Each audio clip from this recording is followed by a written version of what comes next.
શિખર છે અને ખૂબ જ સુંદર મજાનું અલગ અલગ કલર કામથી જે કોતર કામથી કલર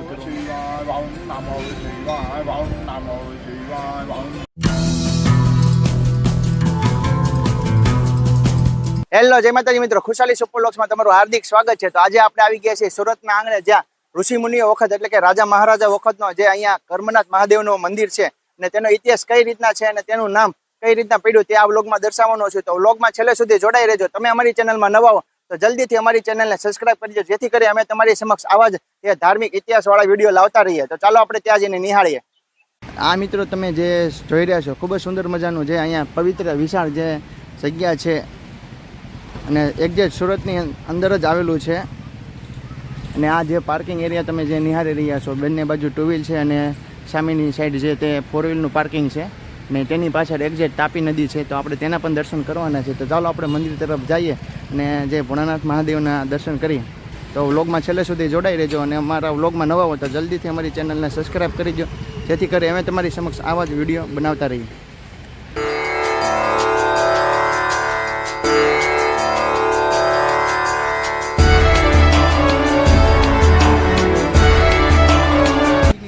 પહોંચી ગયા છે અને આપ તમે જે નિહાળી રહ્યા છો ભવ્ય ખૂબ જ સુંદર મજાનું જે કોતરકામથી આ મંદિરનું નિર્માણ કરવામાં આવેલું છે। તો આપણે ત્યાં જઈને તેના દર્શન કરવાના છે અને ભોળાનાથના ઇતિહાસ વિશે માહિતી લેવાના છે। તો વ્લોગમાં છેલ્લે સુધી જોડાઈ લીધો, ચાલો આપણે ત્યાં જઈને તેના દર્શન કરીએ।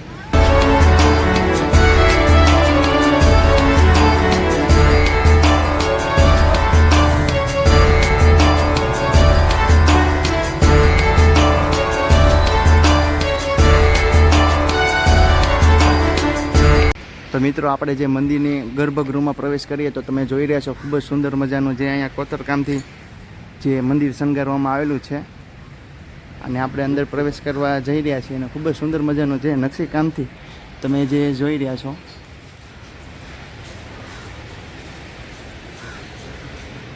તો ચાલો આપણે અંદર જઈને પ્રવેશ કરીએ અને દર્શન કરીએ।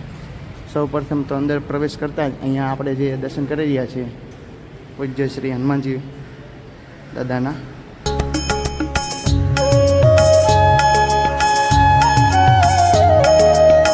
મિત્રો આપણે હનુમાનજી મહારાજનું દર્શન કર્યા બાદ ત્યારબાદ એક્ઝેક્ટ તેની સામે જ જે ગણપતિ મહારાજનું મંદિર છે, તો આપણે તેના પણ દર્શન કરશું।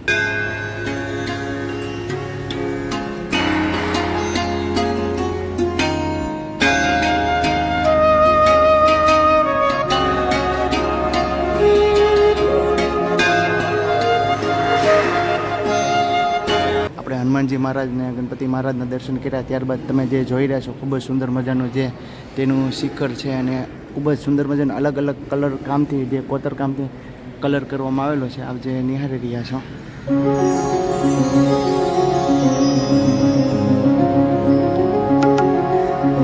ભાવિ ભક્તોને જે દર્શન કરવા માટે ખૂબ જ સુંદર મજાની જે અહીંયા બે LED સામે રાખવામાં આવેલી છે।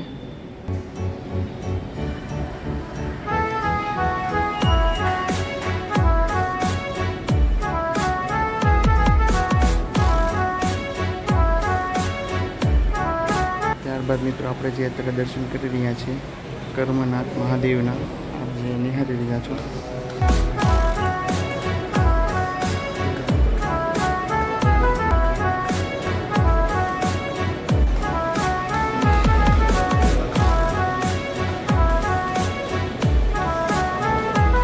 ત્યારબાદ મિત્રો આપણે જે મહાદેવ કર્મનાથ મહાદેવના દર્શન કર્યા ત્યારબાદ એક્ઝેક્ટ તેની પડખે જ જે ચામુંડા માતાજીના મંદિર છે, તો આપણે તેના પણ દર્શન કરવાના છે।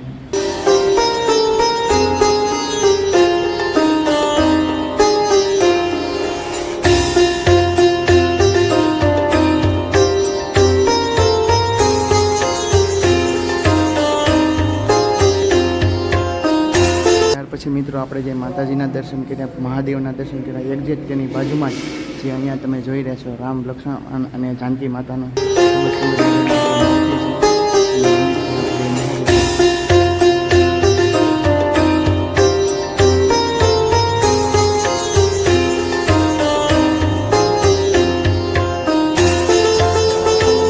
દર્શન કર્યા બાદ તમે જે જોઈ રહ્યા છો ખૂબ જ સુંદર મજાનું જે અહીંયા મંદિરની અંદર આરસનું જે લાદીનું કામકાજ કરી રહ્યું છે, ખૂબ જ સુંદર મજાનું છે આ મંદિર।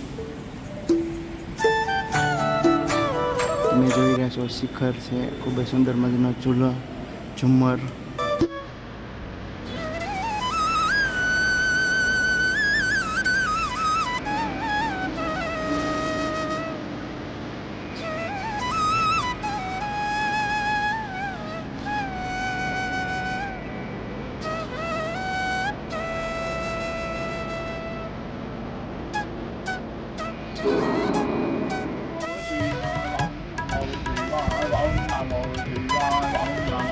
આપણે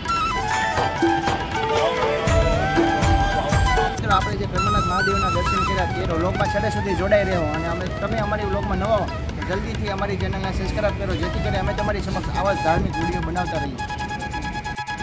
તો અત્યારે મિત્રો આપણે જે અહીંયા કદમ ઋષિનું સમાધિ સ્થાન છે અને ગુણો છે તો આપણે તેના દર્શન કરીએ.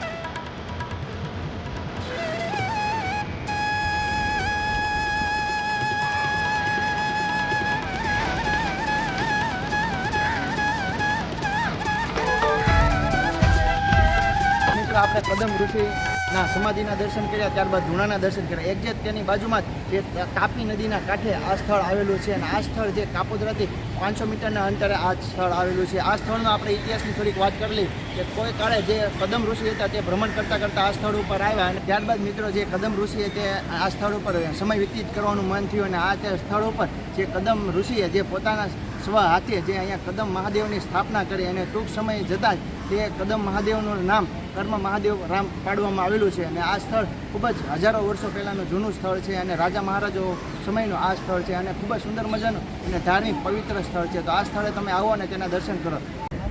તો મિત્રો તમે આ જોઈ રહ્યા છો તે તાપી નદી છે.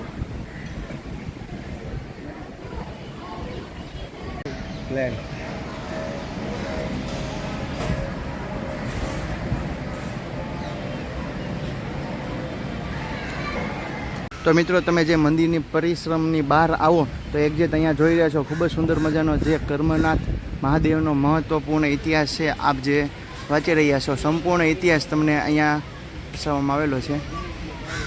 ત્યારબાદ મિત્રો જે અહીંયા તાપી માતાનો પણ અહીંયા પ્રાગટ્યનો જે ઇતિહાસ અહીંયા દર્શાવવામાં આવેલો છે, આપ જે નિહાળી રહ્યા છો. મિત્રો આપણી સાથે છે અત્યારે પ્રકાશભાઈ અને મારા નાના ભાઈ એવા રાકેશભાઈ. તો મિત્રો તમને આ મારો વ્લોગ કેવો લાગ્યો? ગમ્યો હોય તો લાઈક કરો, શેર કરો અને સબસ્ક્રાઈબ કરો. ચાલો મળીએ નવા વ્લોગ સાથે. જય માતાજી, જય શ્રી કૃષ્ણ, જય મહાદેવ.